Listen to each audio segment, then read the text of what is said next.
Selamat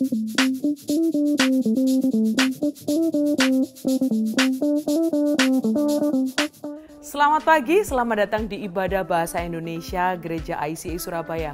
Kami senang sekali Anda bergabung dengan kami di pagi hari ini. Baiklah, sebelum kita mulai ibadah pagi ini, berikut adalah informasi penting untuk Anda ketahui. ICA kini dapat dihadiri oleh semua kalangan usia. Dengan dimudahkannya peraturan oleh pemerintah, ICA tidak sabar menyambut Anda dan keluarga untuk hadir beribadah di gereja.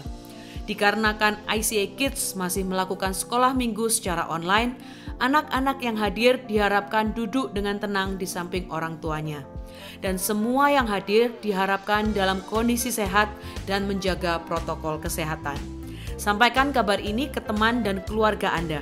Sampai jumpa di ICA. Kelas Ministry 101 akan diadakan hari ini jam 1 siang.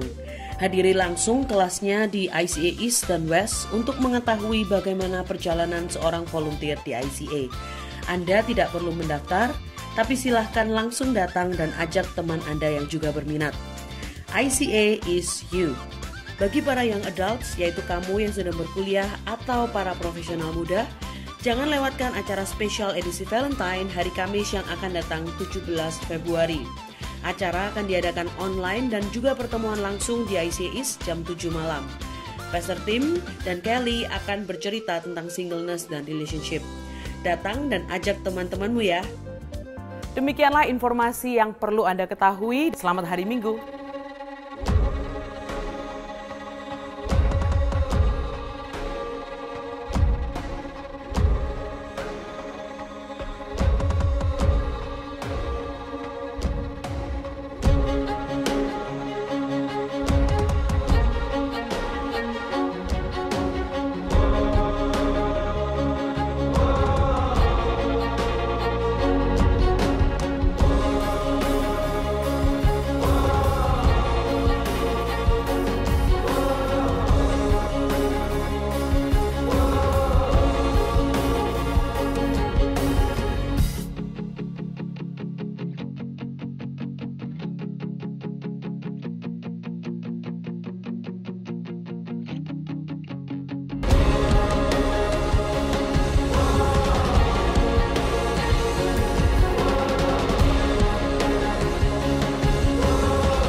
Halo ICA, selamat datang. Kami senang sekali saudara bergabung bersama dengan kami pada pagi hari ini. Bergabung bersama di Kebaktian Bahasa Indonesia ICA. Mungkin bagi banyak saudara juga sudah tahu bahwa besok adalah hari Valentine's. Dan mungkin sebagian saudara juga sudah mulai mempersiapkan apa yang harus saudara lakukan besok. Apa yang saudara mau adakan gitu ya, mungkin buat kekasih saudara, buat pasangan saudara, atau apapun yang menjadi rencana saudara. Tapi pagi hari ini juga dengan menggunakan kesempatan ini kami mau mengangkat tema yang sama. Tema tentang bagaimana kita bisa menemukan kekasih hidup kita. Dan kita juga mau berbicara tentang bagaimana kiat-kiat untuk menemukan kekasih yang tepat. Dan khotbah pagi hari ini juga bukan hanya semata-mata buat mereka yang masih single ya, yang masih jomblo, yang juga sedang mencari orang yang tepat untuk menjadi kekasih mereka. Karena kami percaya khotbah hari ini juga ditujukan bagi mereka yang sedang menjalin satu hubungan, yang sudah dalam usaha membangun satu hubungan, di mana bagi kami ini adalah waktu yang paling krusial. Karena ini adalah waktu yang benar-benar perlu saudara pergunakan sebaik-baiknya untuk membuka mata saudara besar-besar, untuk memperhatikan benar-benar apakah orang ini adalah orang yang akan saudara nikahi nanti atau tidak. Lalu kami percaya bahwa pesan ini juga penting bagi para orang tua yang anak-anaknya sudah mulai beranjak dewasa, di mana mereka sudah mulai memikirkan tentang banyak hal, termasuk salah satunya adalah mereka memikirkan tentang hubungan, tentang pacaran, tentang bagaimana dengan lawan jenisnya ya. Dan itu yang kita percaya bahwa hal ini, apa yang kami akan bagikan ini juga akan membantu setiap para orang tua untuk juga bisa punya nilai-nilai untuk yang bisa kalian pegang ya bagi para orang tua. menjadi patokan juga bagi anak saudara dalam pergaulannya. Yang terakhir, kami percaya bahwa khotbah pagi hari ini juga akan bisa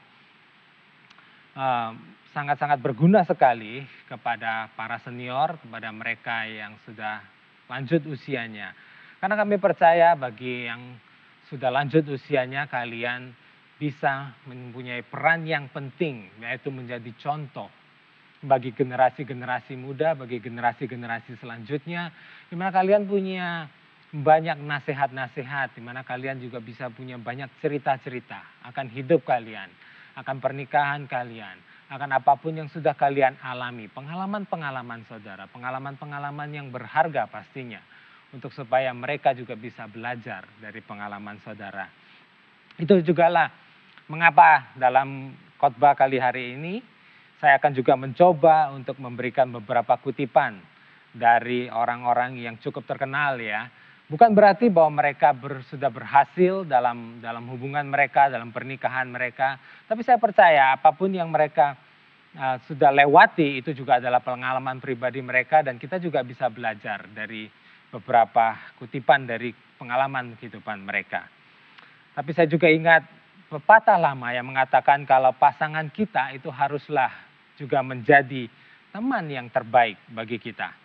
Karena selama perjalanan pernikahan kita, tentunya saudara mau menjadi teman bagi pasangan kita, bukan menjadi musuh. Dan bayangkan kita percaya bahwa ini akan menjadi satu perjalanan sepanjang hidup kita. Dan itulah mengapa kita merasa penting bahwa itu bisa menjadi teman yang terbaik bagi kita. Itu juga yang dikatakan di Alkitab. Kita mau baca di Amsal 18 ayat yang ke-24. Ini akan menjadi ayat pembuka bagi setiap kita dalam hari ini. Bahwa ada teman yang mendatangkan kecelakaan, dikatakan.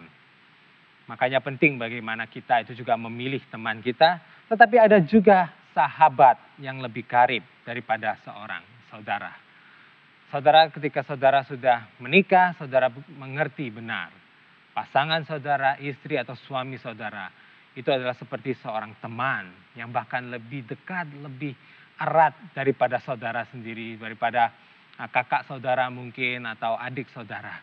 Karena dia adalah teman yang saudara punya sepanjang hidup saudara, sampai akhir hidup saudara.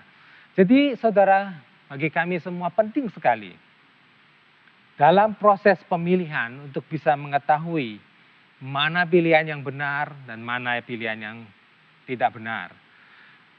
Tapi saudara, bukan berarti bahwa setiap kita dalam hidup kita ini, kita hanya diberi satu pilihan saja di dalam dunia ini. Bahwa kita mau percaya bahwa hanya ada satu orang saja yang diciptakan khusus bagi kita. Kami semua percaya bahwa kita itu diberi pilihan. Berarti ada beberapa pilihan yang bisa kita pilih, yang mungkin bisa cocok juga bagi kita. Tetapi kita juga percaya bahwa sesudah kita memilih, pilihan itu haruslah menjadi satu pilihan yang akan menjadi pilihan kita seumur hidup kita. Karena kita tahu kadang kita bisa gagal. Tapi lebih baik saudara gagal dalam proses pemilihannya itu sebelum saudara masuk ke jenjang yang lebih lanjut, yaitu pernikahan. Karena setelah menikah kami percaya dalam kekristenan, dalam iman yang kita pegang, dalam sesuai apa yang kita percaya juga, apa yang tertulis di dalam firman Tuhan yaitu di Alkitab. Sesudah kita memilih bahwa itu akan menjadi pilihan kita sepanjang hidup kita. Baiklah, mari kita mulai juga dengan berdoa. Karena kami percaya betapa pentingnya hal ini. Kita mau berdoakan itu juga bersama-sama. Mari kita berdoa. Tuhan, terima kasih buat hari ini Tuhan. Hari ini di mana kami bisa bersama-sama Tuhan, belajar bersama-sama. Kami mau ya Tuhan, mengingat Tuhan betapa baiknya Engkau kepada setiap kami. Biar kami memulai segala sesuatu juga Tuhan dengan mengucap syukur. Kami mengucap syukur Tuhan akan karya-Mu, akan kebaikan-Mu, akan kasih-Mu kepada setiap kami. Tuhan, biar Tuhan kasih-Mu ini juga yang akan memimpin kami supaya kami bisa mengerti akan kasih yang sebenarnya. Dan bagaimana Tuhan juga nilai-nilai yang benar Tuhan itu bisa kami pelajari bersama-sama di dalam memilih kekasih hidup kami, dalam memilih orang yang tepat bagi kami untuk sepanjang hidup kami. Kami percaya ya Bapa, dengan bantuan-Mu Tuhan kami bisa memilih orang yang tepat, supaya kami juga tidak menyesal di kemudian hari. Dan kami mau percayakan Tuhan, firman-Mu Tuhan itu yang menjadi pusat utama dalam setiap hidup kami. Dan biarlah Tuhan juga firman-Mu ini yang akan memimpin kami dalam hal ini. Mana kami mau memilih kekasih hidup kami, memilih orang yang tepat di dalam hidup kami. Orang yang akan menemani kami sepanjang hidup kami nanti. Terima kasih ya Bapa, hanya di dalam nama Tuhan Yesus kami sudah berdoa. Haleluya. Amin. Amin saudara. Saya juga mau memulai dengan satu cerita tentang mengenai pengalaman pribadi saya, bagaimana saya juga mendapatkan bimbingan selama saya memilih pasangan hidup saya. Saya juga mau tekankan betapa pentingnya bahwa saudara ketika saudara membangun hubungan, saudara mulai melihat apakah orang ini adalah orang yang tepat yang akan saudara mau nikahi nantinya. Cari orang yang saudara bisa belajar, saudara bisa bertanya-tanya. Mungkin nanti saya akan ingatkan kembali di bagian akhir.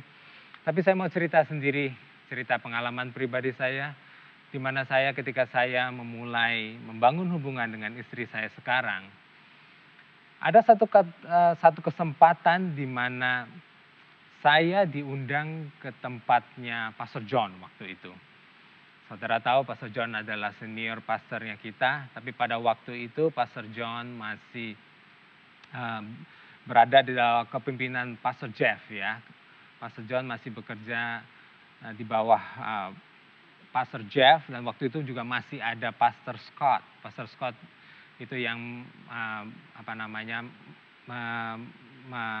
menggembalakan anak-anak muda. Pastor John itu waktu itu lebih kepada ke young adult ya. Dan Pastor Jeff waktu itu adalah sebagai senior pastornya kita. Nah pada waktu itu saya ingat sekali bagaimana saya diundang ke tempatnya Pastor John. Dan ya Lucy juga pada waktu itu diundang untuk kita mau makan malam pada waktu itu. Tapi ketika sampai ke tempatnya Pastor John di situ, akhirnya saya juga, Lucy mungkin pada waktu itu diajak untuk membantu di dapur mempersiapkan makan malam. Tapi ada waktu di mana sambil menunggu makanan itu disiapkan, Pastor John kemudian ditemani juga dengan Pastor Jeff dan juga dengan Pastor Scott. Mereka mulai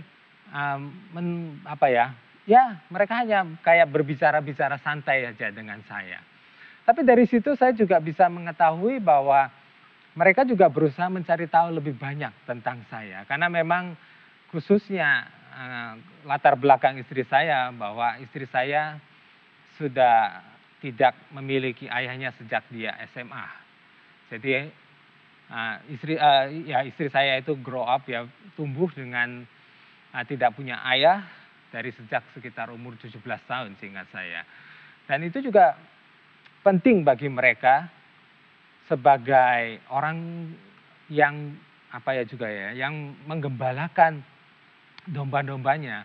Mereka mengambil alih peran sebagai ayah untuk melihat dan juga untuk menilai saya pada waktu itu bagi istri saya, bagi Lucy pada waktu itu. Saya jelas merasa benar bahwa akhirnya kita pulang akhirnya ketika semua sudah selesai, saya berbicara dengan Lucy dan kita sendiri tertawa dalam perjalanan pulang bahwa kita tahu bahwa 3 pastor yang barusan tadi adalah mereka mau menginterogasi saya gitu ya, untuk mengetahui apakah saya orang yang benar bagi Lucy, apakah saya orang yang ternyata juga apakah saya ini orang yang pasti mungkin saya bukan orang yang jahat gitu ya. Saya adalah seorang pembunuh bayaran atau apa begitu. Tapi saya dicari tahu apakah saya adalah orang yang baik dan tepat bagi Lucy. Dan hal itu juga memberikan saya satu pengalaman yang baik bagi saya secara pribadi, dan saya percaya itu juga bagi Lucy. Karena saya percaya bahwa Pastors ICA kita juga peduli dengan setiap saudara, kita peduli dengan pernikahan saudara, kita peduli dengan masa depan saudara. Dan ini juga yang ditulis oleh Pastor John. Khotbah ini adalah khotbah yang ditulis oleh Pastor John sendiri, dan dia mau mengajarkan kepada kita. Ada 3 hal yang wajib diperhatikan dalam memilih kekasih hidup. Saya percaya ini adalah juga dari pengalaman dari Pastor John. Itu juga mungkin yang dia pakai pada waktu mereka bersama-sama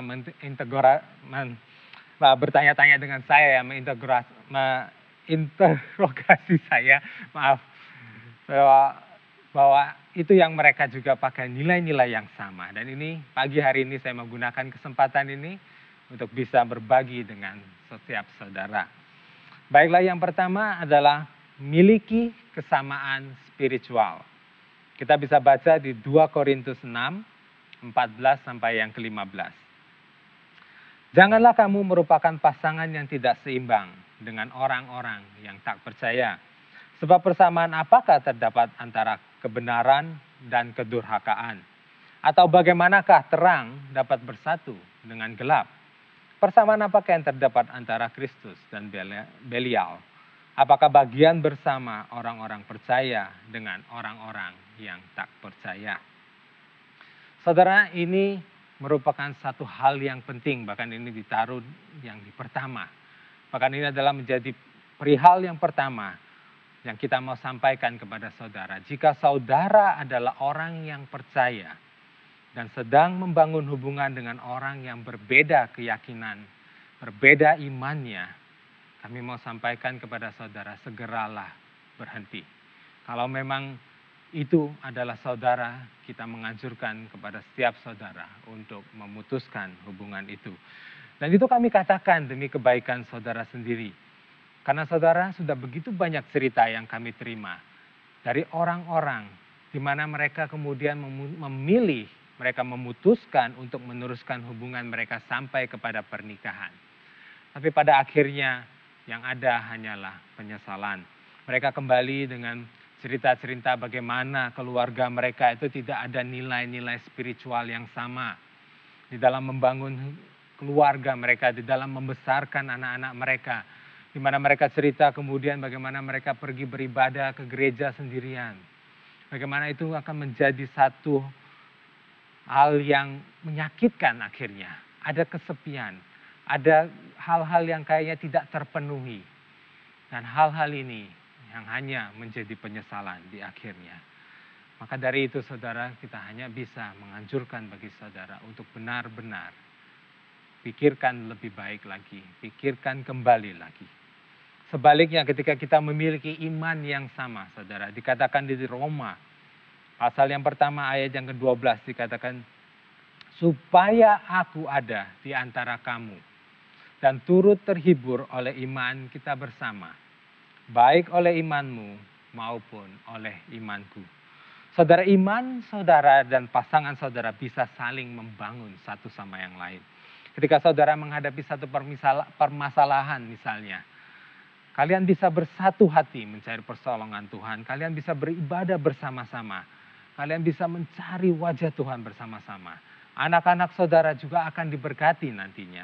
Mereka akan tumbuh dalam pengertian yang sama tentang siapa Tuhan itu. Mereka akan bertumbuh di dalam nilai-nilai yang sama, nilai-nilai yang kita percaya, yaitu nilai-nilai Alkitabiah. Dan kita bersama-sama satu keluarga bisa menyembah Tuhan, bisa beribadah bersama-sama.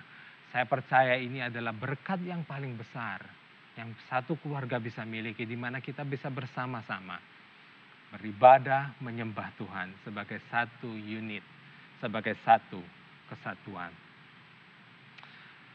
Kita teruskan juga saudara, orang yang saudara nikahi nantinya adalah orang yang saudara mulai berkencan dengannya atau saudara mulai berpacaran dengannya. Hal itulah juga yang kita mau sampaikan, bahwa jangan pernah memulainya. Kalau bisa saudara, jangan pergi berkencan dengan orang yang tidak percaya. Jangan mulai berpikiran bahkan untuk berpacaran dengan orang-orang yang tidak percaya. Mulailah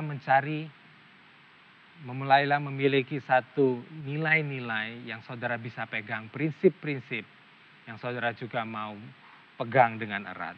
Saya mau ambil satu kutipan dari seorang yang bernama Shannon L. Alder. Di situ dikatakan, hide yourself in God. So when a man wants to find you, he will have to go there first. Jadi dikatakan bahwa sembunyikan diri saudara di dalam Tuhan. Jadi ketika seseorang itu mau mencari saudara, mencapai saudara, dia harus pergi kepada Tuhan terlebih dahulu. Ini adalah satu kata-kata yang sangat bijak. Di mana saudara, kita percaya juga, saudara, setiap kita yang sedang memang mungkin mencari kekasih, mencari pasangan hidup saudara nantinya. Tapi saudara mau sembunyikan diri saudara di balik Tuhan. Saudara mau tanam saudara dalam-dalam di dalam Tuhan. Sehingga setiap orang yang mau mencapai saudara, setiap orang yang mau mencari saudara, setiap orang yang mau mendekat kepada saudara, mereka juga perlu mendekat kepada Tuhan. Karena disitulah mereka bisa menemukan saudara. Sebelum kita beranjak juga kepada hal yang kedua, kita juga mau sampaikan kepada setiap saudara yang kalau datang beribadah ke gereja ICA sendirian. Dan mungkin juga pasangan saudara bukanlah orang yang percaya. Atau pasangan saudara somehow bagaimana mereka sudah meninggalkan iman percaya mereka kepada Tuhan.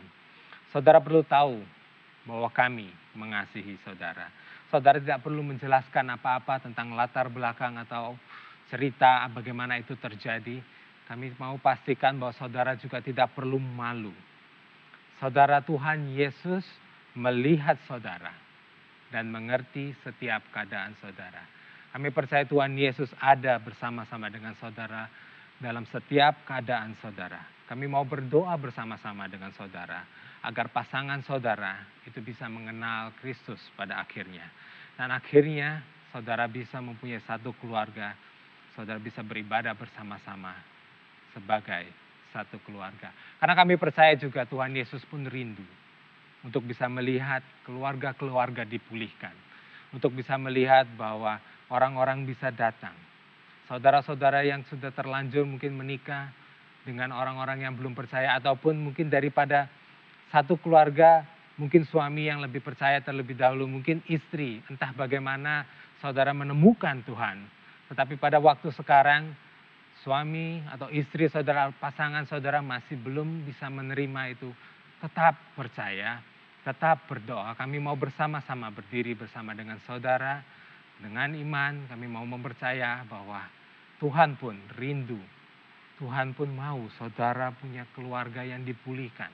Saudara punya keluarga yang akhirnya menjadi satu. Dan bisa datang bersama-sama beribadah kepadanya. Saudara akan dilepaskan dari setiap rasa malu saudara. Kami hanya anjurkan saudara, kami hanya dorong kepada saudara untuk terus maju dan cari Tuhan Yesus. Datang padanya dan lepaskan setiap beban saudara.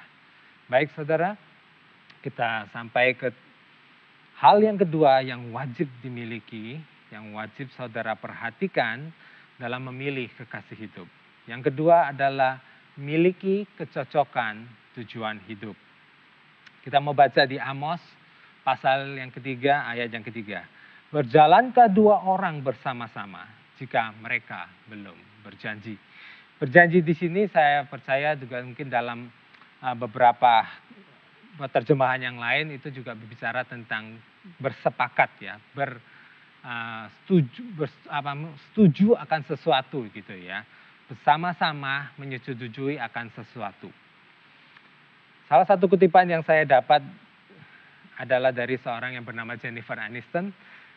Lucu di sini dikatakan bahwa dia berkata, aku sangat percaya bahwa jika kita bisa melalui saat-saat merenovasi rumah bersama pasangan, kita bisa hidup bersamanya sampai hari tua. Karena saya percaya, ya jelas dari latar belakang saya juga dulu belajar tentang desain, saya juga dulu belajar tentang desain arsitektur dan juga sedikit banyak tentang interior. Saya tahu ketika kita mulai merenovasi rumah, saudara mulai membangun sesuatu ya, membangun rumah, akan banyak hal-hal yang tidak cocok. Bagaimana saudara memilih warna, bagaimana saudara memilih sofa, bagaimana saudara memilih perabotan, atau ruangan ini akan jadikan buat apa, atau macam-macam saudara, begitu banyak pilihan. Tetapi di sini kita bisa belajar bersama-sama bahwa perlu adanya kecocokan. Kecocokan dari antara dua pihak untuk sepakat bersama-sama, untuk bersepakat untuk bersama-sama setuju akan sesuatu hal, akan sesuatu yang mereka mau lakukan bersama-sama. Kecocokan di sini akan sangat membantu kita semua di dalam perjalanan pernikahan kita nantinya. Dan itu kita mulai untuk bisa menilai, untuk bisa melihat, kita bisa mulai membuka mata kami lebar-lebar. Setiap saudara perlu membuka mata saudara lebar-lebar untuk melihat apakah ada kecocokan di antara saudara. Saudara, kita juga mau tekankan di sini bahwa mungkin kalau saudara perhatikan dalam media, mungkin dalam serial televisi ataupun banyak tayangan-tayangan yang kita bisa terima, bahwa salah satu yang ditampilkan di situ adalah kecocokan secara seksual. Itu bukan hal yang utama yang kita mau tekankan saudara, bahwa itu tidaklah yang menjadi sesuatu yang krusial.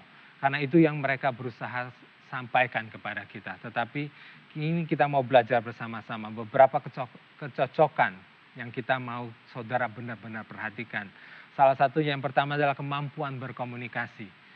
Bayangkan saudara tidak bisa berkomunikasi satu sama lain dengan enak. Ataupun saudara tidak menikmati pembicaraan saudara dengan pasangan saudara.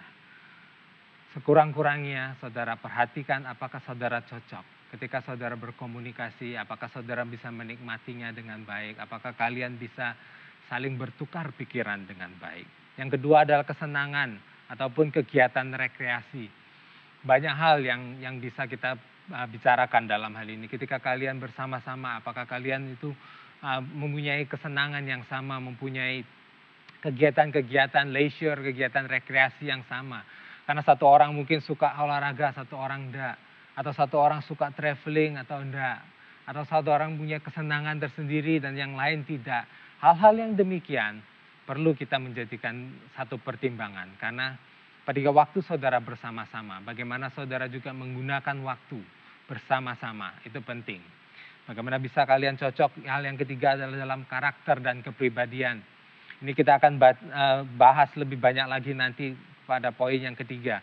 Tapi karakter dan kepribadian kita itu perlu juga kita perhatikan baik-baik, adanya kecocokan atau tidak. Yang keempat adalah gaya hidup dan bagaimana mengelola keuangan. Ini juga kita akan bicara lebih banyak juga nanti, tapi jelas bahwa penting kita untuk bisa mengetahui bagaimana kita itu menggunakan uang kita. Perbedaan-perbedaan ini jelas yang akan membawa masalah nantinya ataupun bisa membawa kecocokan nantinya pada masa depan.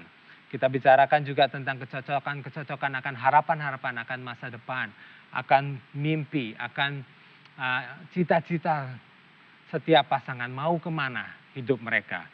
Yang terakhir kemudian adalah kecocokan dalam melayani Tuhan. Saudara bisa melihat apakah pasangan saudara sekarang, orang yang saudara lagi bangun hubungan, saudara pikirkan untuk masa depan, apakah saudara akan menikah dengan orang ini. Bisa saudara juga lihat dari bagaimana dia melayani Tuhan. Bagaimana dia melayani sesama, bagaimana dia melayani di dalam gereja. Apakah dia dipenuhi dengan kasih yang benar, kasih yang tulus dari Tuhan. Yang terakhir juga, apakah ada kecocokan di dalam panggilan. Bicara panggilan kita sudah banyak bicara sebelumnya dalam seri sebelum-sebelumnya. Tapi panggilan setiap orang di dalam hidup itu penting. Dan juga ini penting bagi setiap saudara. Saya juga diingatkan, bagi saya pengalaman pribadi saya juga dengan istri saya sekarang. Bahkan pada waktu kami belum jadian ya, kami belum benar-benar resmi kita katakan, oh ya kita membangun hubungan. Tapi ini terjadi bahkan sebelum itu. Kami mempunyai waktu yang cukup banyak. Di mana pada waktu itu saya ingat kita berada di dalam misi ya. Kita berada di dalam salah satu mission trip ke Sorowako. Itu adalah mission trip camp untuk anak-anak muda pada waktu itu. Tapi pada waktu itu ketika ada waktu kosong, kita mojok ya istilahnya, kita mojok, kita pergi ke tempat yang dimana tidak ada cukup banyak orang, bahkan saya ingat itu malah 2 orang aja, kita berdua aja di samping satu lapangan mungkin gitu ya. Tapi yang kita lakukan adalah kita berbicara banyak mengenai masa depan, mengenai harapan-harapan akan apa yang kita mau lakukan, mengenai panggilan kita. Dan dari situ ketika kita merasa ada kecocokan, pada akhirnya kita bisa memutuskan bahwa kita mau jadian pada waktu itu. Memang itu dimulai dari bagaimana saudara membangun hubungan. Mulailah dengan mencari banyak kecocokan. Kita juga mau tekankan bahwa kecocokan bukan berarti bahwa kita ini sama persis. Ya saudara, tidak ada orang yang bisa sama persis ya kan di dalam dunia ini. Tidak ada 2 orang yang bisa sama persis. Tetapi bicara tentang kecocokan itu berarti walaupun kita berbeda, kita bisa saling bekerja bersama. Kita bisa saling berjalan bersama, kita bisa saling bergandengan tangan untuk menyelesaikan sesuatu bersama-sama. Di sini kita berbicara tentang bagaimana caranya seni untuk kita melihat perbedaan kita. Tapi kita juga bisa melihat bagaimana ataukah ada potensi ataukah ada kecocokan di mana kita akhirnya bisa bekerja bersama-sama. Baiklah, hal yang ketiga yang kita perlu miliki adalah kedewasaan emosional. Di sini yang kita katakan, kita akan berbicara banyak tentang karakter dan kepribadian. Kita akan punya daftar singkat ya tentang kedewasaan emosional. Hal-hal yang saudara perlu perhatikan untuk pasangan saudara sekarang ataupun nanti orang-orang yang saudara sedang incer gitu ya. Saudara sedang lihat, saudara sudah tahu, saudara sudah suka, saudara ngesir mungkin. Tapi coba perhatikan beberapa hal ini. Apakah orang itu adalah orang yang mampu mengendalikan amarah? Amsal dikatakan pasal 22 ayat yang ke-24 dikatakan jangan berteman dengan orang yang lekas gusar. Jangan bergaul dengan seorang pemarah. Saudara, pada akhirnya kalau saudara menikah dengan orang yang belum mampu mengendalikan amarah, akhirnya saudara pun akan bisa menjadi target, jadi kemarahan dari pasangan saudara itu. Jadi penting saudara, bagaimana saudara perhatikan mereka, bagaimana dia memperlakukan orang lain. Apakah dia memperlakukannya itu dengan amarah dari dalam dia. Ataupun juga perhatikan perkataannya. Dari pengalaman saya merasa bahwa orang-orang yang penuh dengan hal-hal yang negatif, dengan komplain, biasanya ada amarah yang terpendam di dalam hidupnya dia. Apa aja dia merasa, dia bisa menemukan kesalahan-kesalahan orang lain itu dengan begitu gampang. Dan dia bahkan komplain tentang banyak hal. Itu adalah salah satu tips yang kita bisa berikan. Kemudian orang-orang yang memiliki ketergantungan atau kecanduan. Amsal 23 ayat 20 dikatakan, janganlah engkau ada di antara peminum anggur dan pelahap daging. Ini berbicara tentang yang lebih ekstrim ya. Jika saudara sedari awal mengetahui hal ini, kami hanya bisa sarankan kepada saudara jangan terburu-buru melangkah lebih jauh. Karena orang-orang yang memiliki ketergantungan, orang-orang yang kecanduan, mereka perlu dipulihkan lebih dahulu. Karena butuh waktu, butuh proses untuk mereka lepas. Karena hal-hal ini, hal-hal ketergantungan, hal-hal kecanduan, hanya akan membawa masalah-masalah lebih banyak lagi di dalam hubungan saudara, di dalam pernikahan saudara. Lalu kita belajar juga untuk melihat orang yang tidak memiliki kepahitan. Ini hampir sama dengan amarah.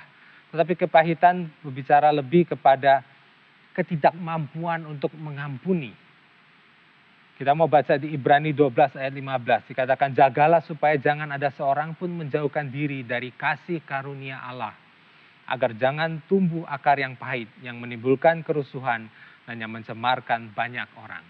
Saudara, kepahitan akan membawa lebih banyak masalah dalam hidup saudara, membawa lebih banyak kepahitan. Karena itu akarnya adalah ketidakmampuan untuk mengampuni. Kasih karunia Allah sudah dinyatakan dalam hidup kita, sehingga memampukan kita untuk mengampuni orang lain.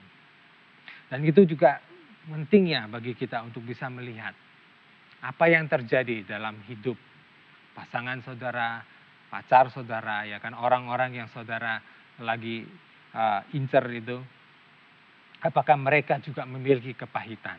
Entah itu dari keluarganya, entah itu dari rekan bisnis, atau mungkin dari teman sepelayanan di gereja. Ya saudara, itu bisa terjadi.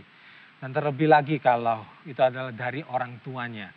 Alkitab juga jelas mencatat di Amsal 20 ayat 20 dikatakan siapa mengutuki ayah atau ibunya, pelitanya akan padam pada waktu gelap. Bicara sedikit tentang ketika anak-anak yang mempunyai kepahitan dengan orang tua, itu berarti ada masalah dalam keluarga ini. Dan saudara perlu ingat, ketika saudara menikahi seseorang, saudara tidak hanya menikahi orang tersebut saja, tetapi juga seluruh keluarganya. Dan ketika keluarga ini masih memiliki banyak perselisihan karena kepahitan mungkin ataupun banyak masalah, saudara juga harus siap-siap karena semua hal itu juga pasti akan mempengaruhi pernikahan saudara nantinya. Hal-hal itu pada akhirnya juga akan datang ke dalam kehidupan pernikahan saudara. Yang kemudian adalah tidak serakah. Amsal 15 ayat yang ke-27 dikatakan siapa loba akan keuntungan gelap, mengacaukan rumah tangganya, tetapi siapa membenci suap akan hidup. Saudara, ini jelas sekali bahwa jangan menikah dengan orang yang hanya mementingkan uang saja. Orang yang mementingkan akan bagaimana menghasilkan lebih banyak lagi, menghasilkan uang. Karena pada akhirnya bisa saja saudara bukanlah menjadi hal yang penting dalam hidupnya. Saudara dan anak-anak saudara adalah nomor 2 atau mungkin bahkan nomor kesekian dari karirnya, dari keinginannya dia, kecintaannya dia untuk mencari uang dan lebih lagi dan lebih lagi. Terlebih lagi apalagi kalau saudara tahu bahwa mereka bahkan rela melakukan apa saja. Hal-hal yang tidak benar, hal-hal yang kecurangan mungkin dalam bisnis. Saudara jauhi semua orang-orang seperti itu. Tetapi carilah yang punya karakter yang murah hati dan baik hati. Amsal 11 ayat 25 mengatakan siapa banyak memberi berkat diberi kelimpahan. Siapa memberi minum ia sendiri akan diberi minum. Juga di Amsal 11 ayat 17 katakan perempuan yang baik hati memperoleh hormat. Sedangkan seorang penindas beroleh kekayaan. Ya memang dia mungkin memperoleh banyak kekayaan. Tapi dia mendapatkannya dengan penindasan. Dan saya percaya lebih baik kita mendapatkan kehormatan daripada hanya kekayaan. Dan saya percaya juga ini sudah cukup jelas. Saya tidak perlu berbicara banyak tentang hal ini. Karena siapa yang menabur akan menuai. Ada satu hukum yang sederhana. Ketika kita murah hati, kita pun akan diberi kemurahan. Yang terakhir kita mau bicara tentang kejujuran. Jujur. Amsal 20 ayat yang ke-7. Orang benar yang bersih kelakuannya. Yang jujur akan hidupnya. Berbahagialah keturunannya. Amsal 11 ayat 11 dikatakan berkat orang jujur memperkembangkan kota, tetapi mulut orang fasik meruntuhkannya. Saudara, di antara begitu banyak nilai-nilai yang sudah kita sampaikan di atas, sudah kita sebutkan tadi. Kejujuran ini seakan-akan menjadi poros tengah yang membuat segala sesuatu bisa bekerja dengan baik. Kenapa saya bicara demikian? Karena kalau saudara perhatikan tadi, karena banyak hal yang di atas tadi adalah hal-hal yang juga bisa mereka sembunyikan dari saudara. Mereka punya amarah, tapi entah bagaimana mereka bisa menyimpannya. Mereka punya kepahitan, mereka juga bisa menyimpannya. Dan mereka bisa menyembunyikannya dari diri saudara. Ataupun ini adalah berbicara tentang saudara sendiri. Saudara sendiri belum bisa mengenal diri saudara dengan baik. Hal-hal ini pun juga bisa tersembunyi dari diri saudara. Ada satu ucapan juga, ada satu kutipan dari seorang Sandra Bullock. Dia katakan, kalau engkau menemukan pasangan jiwamu, itu karena engkau telah mengetahui seperti apa jiwamu sendiri. Saudara, kejujuran kita dan pasangan kita, inilah yang akan membawa kita lebih jauh dalam hubungan kita. Kita mulai dengan bisa jujur akan diri kita sendiri, dan kita juga bisa mengharapkan kejujuran dari pasangan kita. Karena dari situ banyak tanda-tanda bahaya yang saudara bisa lihat nantinya. Seperti yang kami sudah bagikan, banyak sekali. Tapi dari itu bisa dimulai ketika ada kejujuran dalam hubungan saudara. Belum tentu juga ketika mereka adalah orang-orang yang mempunyai iman yang sama. Kita juga mau sampaikan, saudara juga perlu hati-hati. Walaupun dia pergi ke gereja yang sama dengan saudara, walaupun dia mengaku orang Kristen, saudara juga perlu berhati-hati, saudara juga perlu tetap membuka mata saudara lebar-lebar untuk menilai dengan lebih baik lagi. Itulah mengapa kembali kita tekankan kembali bahwa saudara perlu punya orang-orang yang saudara bisa datang, saudara bisa belajar dari mereka, di mana saudara bisa terbuka dan bertanya, dan saudara bisa berbagi. Bahkan sejak sebelum saudara menikah, jauh-jauh hari, cari orang-orang yang sudah bisa membantu saudara, mendukung saudara, membimbing saudara dalam hal hubungan saudara. Entah itu mungkin dari orang tua saudara, entah itu dari mentor di gereja. Tapi cari orang-orang yang tepat, yang bisa membantu saudara. Saya akan tutup dengan satu lagi kutipan. Kembali ini banyak kutipan-kutipan juga untuk memberikan saudara banyak contoh dari berbagai-bagai orang. Nasihat-nasihat yang kita bisa terima. Seorang Mary Riana berkata, pasangan yang luar biasa akan mencari persamaan dan menghormati perbedaan di antara keduanya. Lalu dia katakan juga pasangan yang baik akan selalu mengutamakan kita dan selalu ada waktu untuk kita. Dan terakhir dia katakan cinta tidak akan membuat orang terluka asalkan tidak ditanam dengan dusta. Saudara, firman Tuhan tetaplah menjadi panutan kita yang terutama. Saudara, kita bisa menerima banyak nasihat. Seperti tadi saya mau mengambil beberapa kata-kata kutipan dari beberapa orang yang terkenal. Saudara bisa mendengar juga dari orang tua saudara. Saudara bisa mendengar dari mentor saudara, teman-teman saudara. Tapi pesan saya yang terakhir adalah tetap cari itu di dalam firman Tuhan. Karena firman Tuhan adalah kebenaran yang paling utama. Saudara mulai tanam diri saudara. Cari, gali lebih dalam akan firman Tuhan. Dan itu yang akan membantu saudara untuk bisa belajar lebih lagi dalam hal membangun hubungan ini. Kami hanya bisa memberikan beberapa tips yang kita tahu. Tapi kembali semuanya kami kembalikan kepada saudara dan Tuhan. Cari dia. Tempatkan dia menjadi terutama di dalam setiap kehidupan saudara. Dia adalah yang paling utama. Firman Tuhan adalah dasar yang paling utama dalam kehidupan kita. Mari kita akan tutup dengan doa. Tuhan, terima kasih. Engkau sudah mengajarkan kepada kami begitu banyak hal ya Bapa, melalui firman-Mu ataupun melalui dari kutipan-kutipan dari begitu banyak. Dan juga mungkin nanti Tuhan ketika kami sudah belajar Tuhan untuk mempunyai orang-orang di sekitar kami yang akan bisa membantu kami, yang akan bisa memimpin kami, membimbing kami dalam hal hubungan. Tapi Tuhan, kami mau percaya Tuhan bahwa firman-Mu, apa yang Engkau sudah firmankan Tuhan dan sudah tempatkan di dalam Alkitab, itu adalah kebenaran yang paling utama. Bantu kami Tuhan untuk memperdalam diri kami, untuk mengejar ya Tuhan Engkau di dalam setiap segi kehidupan kami, dan terutama di dalam bagaimana kami memilih untuk akhirnya juga menentukan siapa yang menjadi kekasih, menjadi pasangan hidup kami. Tuhan, kami berdoa bagi setiap mereka yang sedang membangun hubungan sekarang. Biar mereka benar-benar ya Tuhan membuka mata mereka lebar-lebar untuk mereka bisa menilai dari apa yang kita sudah bisa sampaikan tadi, hal-hal yang utama untuk memiliki kesamaan spiritual, untuk memiliki kecocokan tujuan hidup, untuk memiliki kedewasaan emosional. Bagi setiap orang tua Tuhan, ataupun bagi setiap kakek dan nenek ya Tuhan, mereka-mereka yang senior.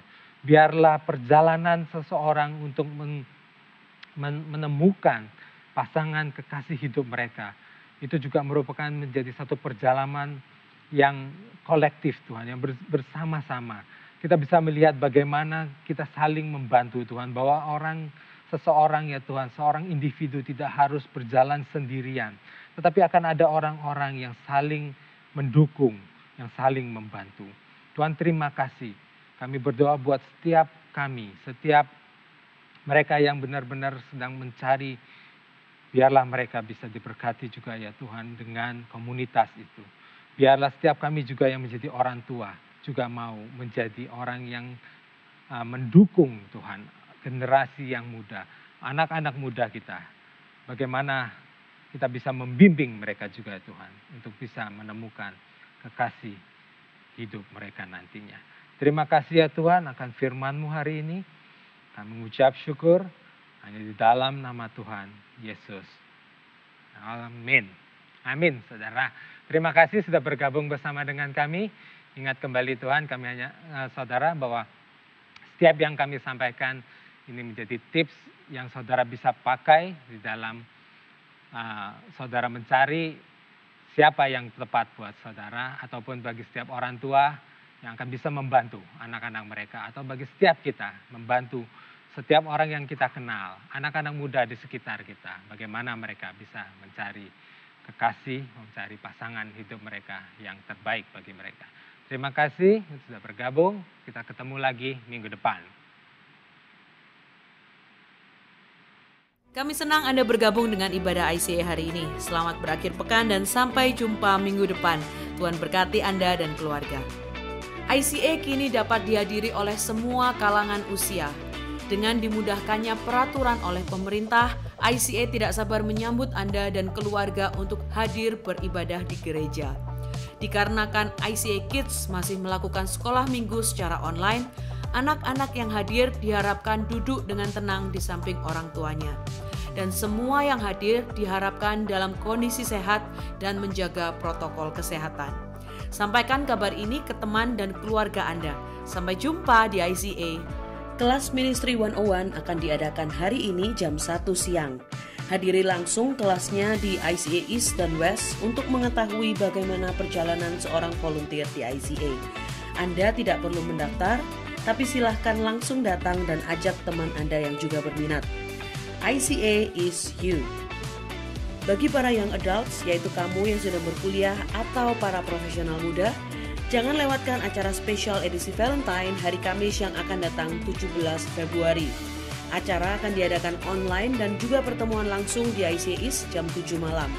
Pastor Tim dan Kelly akan bercerita tentang singleness dan relationship. Datang dan ajak teman-temanmu ya.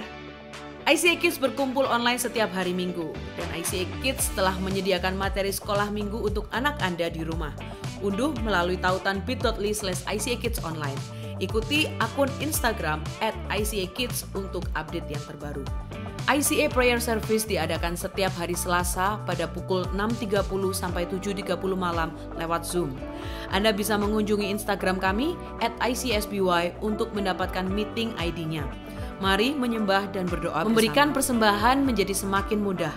Silakan scan QR Code di layar dengan menggunakan aplikasi bank Anda atau kunjungi icasby.com/giving untuk informasi lebih lanjut.